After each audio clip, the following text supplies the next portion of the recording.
بسم اللہ الرحمن الرحیم۔ ناظرین السلام علیکم، میں ہوں آپ کا میزبان صابر شاکر وفاقی دارالحکومت اسلام آباد سے۔ کچھ تازہ ترین خبریں ہیں۔ پاکستان میں قومی سیاست کیا رنگ اختیار کرنے جا رہی ہے، تحریک عدم اعتماد کا کیا بنے گا۔ اب ذرا تھوڑا سا کلیئرٹی اس سینس میں آ رہی ہے کہ اب حقیقی معنوں میں سیاسی اور آئینی جنگ جو ہے وہ آ گئی ہے میدان میں۔ بالآخر قومی اسمبلی کا اجلاس بلا لیا گیا اور یہ اجلاس اسپیکر نے بلایا۔ اپوزیشن نے ریکوزیشن جمع کروائی ہوئی تھی، 21 مارچ کو ہر صورت میں بلایا جانا تھا، لیکن اس کا بھی آئینی راستہ نکال لیا گیا اور اسپیکر نے آرٹیکل 254 کا سہارا لیا اور 254 آرٹیکل اور 54 آرٹیکل دونوں کے تناظر میں یہ اجلاس بلایا گیا، کیونکہ اپوزیشن نے یہ دھمکی دی تھی کہ اگر اسپیکر نے 14 دن کے اندر اجلاس نہ بلایا تو آئین سے انحراف کریں گے اور ہم ان کے خلاف آرٹیکل 6 کے تحت کارروائی کریں گے آئین توڑنے کے جرم میں۔ لیکن میں آپ کو بتا چکا ہوں کہ وزیر اعظم عمران خان کے پاس کافی صحت مند قانونی ٹیم موجود ہے جو کہ اس وقت ہر وہ حربہ استعمال کرے گی جس سے کہ اپوزیشن کو تحریک عدم اعتماد کے میدان میں ٹیکنیکل ناک آؤٹ کیا جائے اور ایسے طریقے اور ایسی لیجسلیشن اور ایسی اسٹریٹجی بنائی جا رہی ہے کہ کم از کم جو منحرف ارکان ہیں، جو باغی ارکان ہیں، وہ ووٹ نہ ڈال سکیں، اور اگر وہ ووٹ نہیں ڈالتے تو اس کا مطلب ہے کہ پھر مقابلہ کافی سخت ہو جائے گا۔ وزیر اعظم عمران خان نے 2-4 اعلانات بھی کیے ہیں، اس پہ بھی بات کرتے ہیں کہ وزیر اعظم عمران خان کا موڈ کیا ہے۔ کیا وہ چاہتے بھی ہیں کہ یہ تحریک عدم اعتماد ناکام ہو، یا وہ پھر چاہتے ہیں کہ نہیں جناب اچھا ہے، موقع ملا ہے تو کچھ اور ہی کھیلا جائے۔ کیا وہ کچھ اور کھیلنا چاہ رہے ہیں یا واقعتاً مقابلہ کرنا چاہ رہے ہیں، یہ میں آپ کو بتاتا ہوں۔ پہلے تو اجلاس بلایا گیا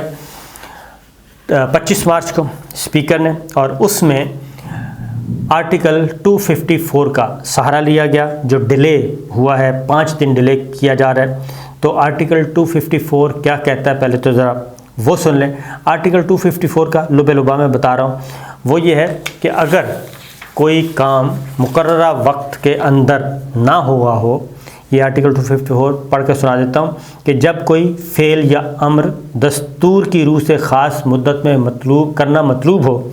لیکن وہ اس مدت میں نہ کیا جائے تو اس فعل یا امر کا کرنا صرف اس وجہ سے کالعدم نہیں ہوگا کہ وہ مقررہ مدت میں نہیں ہو سکا، بلکہ یہ اس کے بعد کیا جا سکتا ہے۔ یعنی جو موجود ہے میٹر وہ ختم نہیں ہوتا اگر مقررہ مدت کے اندر نہ ہو۔ تو ریکوزیشن اجلاس بلایا گیا، 14 دن کے اندر نہیں بلایا جا سکا کیونکہ قومی اسمبلی کا حال دستیاب نہیں، اور یہ قومی اسمبلی نے خود ہی ایک قرارداد کے ذریعے اس کی منظوری دی ہوئی ہے جس میں اپوزیشن بھی شامل ہے کہ یہ OIC کے لیے قومی اسمبلی کا حال 2 دن کے لیے 22-23 کو مختص کیا گیا۔ پھر کوشش کی گئی سینٹ کا حال لینے کے لیے، وہ بھی دستیاب نہیں تھا، اور اس کے بعد چیف کمشنر اور ڈپٹی کمشنر کو کہا گیا کہ متبادل انتظام کیا جائے۔ یہ ساری ضابطے کی کاغذی کارروائی مکمل کر کے رکھ لی اسپیکر نے، اور کہا گیا کہ اب اجلاس ہوگا 25 مارچ کو۔ تو اس طریقے سے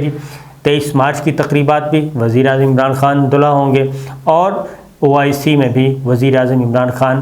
پروقار انداز میں یہ سارے ایونٹس کو نمٹائیں گے اور پاکستان کی نمائندگی کریں گے۔ ایک تو یہ ہو گیا پہلا راؤنڈ، تو جو حکومت چاہتی تھی حکومت نے وہی کیا اور اسپیکر نے اپنا رول ادا کیا۔ اب آتے ہیں نمبرز گیم کی طرف کہ اب آگے کیا ہونا ہے۔ اب 25 مارچ کو اجلاس جب ہوگا تو اس میں تحریک عدم اعتماد جو ہے وہ پیش کرنی ہے۔ زیادہ امکان یہ ہے کہ 25 مارچ کو شاید پیش نہ کی جا سکے، کیونکہ ایک رکن قومی اسمبلی کی ہوئی ہے وفات۔ تو جب وفات ہو جائے اور اس کے بعد جب بھی سیشن ہو تو اس میں صرف فاتح خوانی کی جاتی ہے اور اس کے بعد اجلاس ملتوی کر دیا جاتا ہے۔ اس دن بھی 25 کو بھی کوئی یقین نہیں کہ یہ قرارداد پیش کی جا سکے، اور جب تک اسپیکر جو ہیں وہ نہیں اجازت دیں گے ایسا ہو نہیں سکتا۔ رولز میں ترمیم بھی کی جا سکتی ہے اس دن، اس لیے اس وقت ایمرجنسی نافذ کر دی گئی ہے اسلام آباد میں، اور وہ ایمرجنسی نافذ کی اپوزیشن نے، اور اپوزیشن نے تمام MNAs کو کہا ہے کہ وہ اسلام آباد سے نہ جائیں اور اسلام آباد میں اپنی حاضری یقینی بنائیں۔ 25 مارچ کو جب اجلاس ہوگا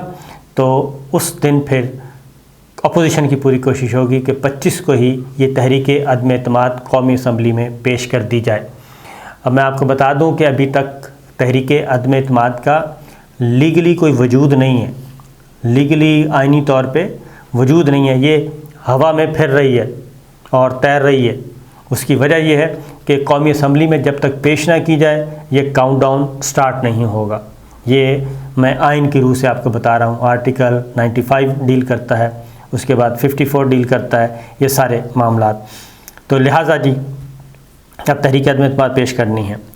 تو ابھی صرف اسمبلی سیکریٹریٹ میں پڑی ہے۔ 25 تاریخ کو یہ ہوگا اور اپوزیشن نے اپنی تیاریاں مکمل کی ہوئی ہیں۔ ایک ڈنر ہوا گزشتہ رات اور یہ اختر مینگل صاحب، سردار اختر مینگل نے اس ڈنر کا اہتمام کیا تھا۔ اس میں اپوزیشن کے کم و بیش تمام لوگ موجود تھے۔ اس میں متحدہ قومی موومنٹ کے بھی ایک رکن نے MQM کی نمائندگی کی، اس ڈنر میں شرکت کی، اور پھر ایک اور آزاد رکن قومی اسمبلی کے جو کہ وزیر اعظم عمران خان کا ساتھ دے رہے ہیں بلوچستان سے، صالح بھوتانی، وہ بھی اس ڈنر میں موجود تھے۔ تو یہ کوئی اچھا سائن نہیں ہے وزیر اعظم عمران خان کے لیے کہ اپوزیشن کے ڈنر میں ایک ان کی اتحادی جماعت کے ممبر گئے ہوئے تھے اور دوسرا ایک آزاد رکن جو کہ وزیر اعظم کے ساتھ کھڑے ہیں وہ بھی گئے ہوئے تھے۔ بہرحال ایک تو ہو گیا جی یہ معاملہ۔ اس کے بعد کچھ ملاقاتیں بھی چل رہی ہیں اور ملاقاتیں ہو رہی ہیں بڑے زبردست طریقے سے۔ بلاول بھٹو، شہباز شریف صاحب، مولانا اور شہباز شریف، بلاول بھٹو اور شہباز شریف، ان کی ایک دوسرے کے گھر آنا جانا اور اس میں تیاری کی جا رہی ہے۔ وزیر اعظم عمران خان بھی دوسری جانب بھرپور طریقے سے تیاری کر رہے ہیں اور وہ بھی اجلاس پہ اجلاس بلائے جا رہے ہیں، اور تازہ ترین جو اجلاس بلایا گیا اس میں انہوں نے وزیر خارجہ شاہ محمود قریشی، وزیر دفاع پرویز خٹک، گورنر سندھ عمران اسماعیل، اسد عمر صاحب، اسد کیسر صاحب، اسپیکر قومی اسمبلی، وزیر داخلہ علی زیدی، یہ سب کے سب موجود تھے۔ اور پھر اپنے 2 MNAs کے خلاف بھی FIR میں ان کا نام بھی ڈال دیا گیا ہے جو کہ سندھ ہاؤس حملے میں ملوث قرار پائے، وہ بھی کر دیا کیونکہ آج اطلاع ہے کہ سپریم کورٹ میں اس کی ہیئرنگ ہونی ہے۔ دوسرا ایک اور بات بھی بتا دوں کہ ایک صدارتی ریفرنس کی بھی منظوری دے دی گئی ہے، مسودہ تیار، اور نہ صرف مسودہ بلکہ منظوری دے دی، کشتی مراسلے کے ذریعے وفاقی کابینہ سے منظوری لی گئی اور وہ بھی آج پیش کر دیا جائے گا، سپریم کورٹ میں دائر کر دیا جائے گا اور 1 بجے اس کی ہیئرنگ ہے۔ اس میں بھی جو مسودہ تیار کیا گیا ہے وہ بڑا فٹ قسم کا ہے۔ اس میں جو منحرف ارکان ہیں ان کے بارے میں رائے پوچھی گئی ہے کہ نمبر 1 یہ آرٹیکل 62 اور 63 کے تحت تشریح کروانا مقصود ہے کہ جناب یہ جو لوگ ہارس ٹریڈنگ کے لیے جائیں گے، ووٹ دیں گے پارٹی پالیسی کے خلاف، وہ صرف ڈی سیٹ ہو سکتے ہیں یا پھر لائف ٹائم کے لیے نااہل ہو سکتے ہیں، کیونکہ پاکستان تحریک انصاف وزیر اعظم عمران خان کی کوشش ہے کہ سپریم کورٹ سے یہ رائے لی جائے کہ جو بھی فلور کراس کرے گا، لوٹا کریسی کرے گا، وہ تا حیات نااہل ہو جائے گا اور دوبارہ کبھی پارلیمنٹ کا رخ نہیں کر سکے گا۔ تو اس کے لیے رائے لی جائے گی۔ اس میں اٹارنی جنرل جو ہیں وہ اپنا دلائل دیں گے۔ اب دیکھنا ہے کہ سپریم کورٹ آج کیا رائے دیتی ہے۔ یہ بات میں آپ کو بتا دوں کہ سپریم کورٹ آف پاکستان جو ہے آئین کے اندر نہ ہی کوئی ترمیم کر سکتی ہے، ایون کاما اور فل سٹاپ بھی تبدیل نہیں کر سکتی، وہ صرف تشریح کر سکتی ہے، اور اس میں وہ کیا تشریح کرتی ہے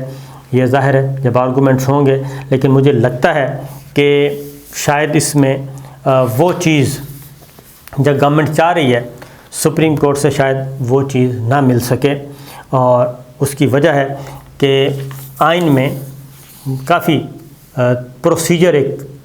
طے کیا ہوا ہے، اور اس پروسیجر کے تحت ہی کسی رکن قومی اسمبلی کے مستقبل کا فیصلہ ہونا ہے، اور یہ آرٹیکل 63(1) کا A اور B ہے، اس میں مینشن ہے۔ تو سپریم کورٹ آئی تھنک یہ کہہ سکتی ہے کہ آئین یہ کہتا ہے، اگر اس میں کوئی تبدیلی لانی ہے تو یہ قانون سازوں کا کام ہے، لیجسلیچر کا کام ہے، وہ جائیں اور جا کے تبدیل کر لیں۔ تو جو مجھے لگتا ہے، اس سے زیادہ مجھے لگ نہیں رہا کہ کوئی بریک تھرو ہو سکے۔ اب آتے ہیں وزیر اعظم عمران خان صاحب کی طرف، کیونکہ بات ہو رہی ہے ایک اور بھی، اس سے پہلے میں دے دوں کہ کوشش ہو رہی ہے ناراض ارکان کو منانے کی۔ تو ناراض ارکان 3 گروپ سے جو ملاقات ہوئی حکومتی ارکان کی، وہ اپنے موقف پہ قائم ہیں جی، وہ کسی قسم کی کوئی تبدیلی نہیں لا رہے، اور وہ مائنس بزدار فارمولے پر ڈٹے ہوئے ہیں، اور اس سے زیادہ انہوں نے کہا کچھ نہیں ہو سکتا۔ تو لہٰذا ادھر سے بھی کوئی کامیابی ابھی تک کوئی اچھی خبر نہیں آئی۔ اب وزیر اعظم عمران خان، انہوں نے ایک تقریر کی، جلسہ عام سے خطاب کیا۔ انہوں نے بڑی 2 ٹوک انداز میں بات کی ہے۔ ایک تو وزیر اعظم عمران خان کو کریڈٹ جاتا ہے کہ وہ ابھی تک کسی قسم کا پیچھے ہٹنے کے لیے تیار نہیں ہے، اور کمپرومائز کرنے کے لیے تیار نہیں ہے، سمجھوتا کرنے کے لیے تیار نہیں ہے۔ وہ اپنے وہ کیا کہنا چاہیے، دبنگ انداز میں بات کر رہے ہیں، اور وہ کسی کے گھر جانے کے لیے بھی تیار نہیں ہے، کسی کو منانے کے لیے۔ انہوں نے جو تقریر کی اس میں انہوں نے بتا دیا کہ صرف ایک ہی طریقہ ہے کہ جتنے بھی ناراض لوگ ہیں جو منحرف ہوئے ہیں وہ واپس آ جائیں۔ پارٹی کا جو ہیڈ ہے وہ باپ ہوتا ہے، اور باپ معاف کر دیتا ہے، تو لہٰذا واپس تشریف لے آئیں اور اپنے گھر میں آ جائیں اور تحریک عدم اعتماد کو ناکام کریں۔ دوسری جانب انہوں نے مزید آگے جا کے یہ بھی کہا کہ یہ جو حرام خوری ہے سب کچھ ٹوٹل 3 چوہوں کا دوبارہ انہوں نے ذکر کیا اپنے خاص انداز میں۔ تو ایک میسیج انہوں نے بڑا دے دیا کلیئر جی، اور لگتا یہی ہے کہ وزیر اعظم عمران خان کے ساتھ جتنی بھی ملاقاتیں ہو رہی ہیں، ان ملاقاتوں کے نتیجے میں کوئی بہت بڑی تبدیلی ان کی سوچ میں نہیں آ رہی، اور وہ قائم ہے۔ اور اس سے ہی میں کہتا ہوں کہ یہ سوچنے پہ اب تھوڑا سا مجبور ہو گیا بندہ کہ یہ واقعتاً وزیر اعظم عمران خان چاہتے ہیں کہ یہ سارا کچھ اسی طریقے سے ہو جائے اور تحریک عدم اعتماد ناکام ہو جائے، کیونکہ اگر تحریک عدم اعتماد ناکام کرنی ہے تو ایسی صورت میں تو ان کو بڑا پولائٹ ہونا چاہیے، اور ان لوگوں کو جو کہ ناراض لوگ ہیں ان کو کسی نہ کسی طریقے سے بھی واپس لانا چاہیے، اور واپس لا کے ایک دفعہ تحریک عدم اعتماد ناکام کریں اور اس کے بعد اپنا سکور برابر کرتے رہیں۔ لیکن انہیں کوئی لفٹ نہیں کروائی جا رہی، اور ان کی بہت زیادہ منت سماریت نہیں کی جا رہی، بلکہ میں کہنا چاہیے کہ دھمکیاں اور ڈرایا ان کو زیادہ جا رہا ہے، کیونکہ فواد چودھری بھی کہہ رہے ہیں کہ یہ تمام لوگ تاحیات نااہل ہوں گے اور یہ دوبارہ نہیں رخ کر سکیں گے۔ اسی طریقے سے وزیر اعظم نے جو کہا کہ وہ 27 مارچ کو ہر صورت میں ملین مارچ کریں گے اور خطاب کریں گے، جلسہ کریں گے، جلوس نکالیں گے، وہ بھی اس بات پہ بھی بدستور وہ قائم ہیں، اس میں بھی پیچھے ہٹنے کے لیے تیار نہیں ہیں۔ اور اسی طریقے سے ابھی تک اتحادی جماعتوں کے ساتھ بھی انہوں نے کسی قسم کا کوئی رابطہ فی الحال نہیں کیا، اور وہ روکا ہوا ہے۔ یا تو ایک ہی بات ہے، یا تو ان کو یہ شیورٹی مل گئی ہے، یقین ہو گیا ہے کہ ہر صورت میں تحریک عدم اعتماد ناکام بنوا دی جائے گی، کروا دی جائے گی، اور یا پھر وہ کوئی اور فیصلہ کر چکے ہیں کہ ٹھیک ہے، اگر تحریک عدم اعتماد ناکام ہوتی ہے، کامیاب ہوتی ہے، تو وہ اپوزیشن پہ بیٹھیں گے اور سڑکوں پہ نکلیں گے اور اپنے ووٹر کو موبلائز کریں گے دوبارہ سے۔ یہ جو چیز ہے یہ تھوڑی سی لگ رہا ہے کہ خطرناک بھی ہو سکتی ہے۔ تو قصہ مختصر جی، میچ بدستور پھنسا ہوا ہے، اور آج سپریم کورٹ میں 2 باتوں پہ فیصلہ ہو جائے گا۔ نمبر 1 یہ کہ یہ لوگ نااہل جو ہوں گے تاحیات ہوں گے، یا پھر جو آئین میں طریقہ دیا ہے اسی کو فالو کیا جائے گا۔ دوسرا،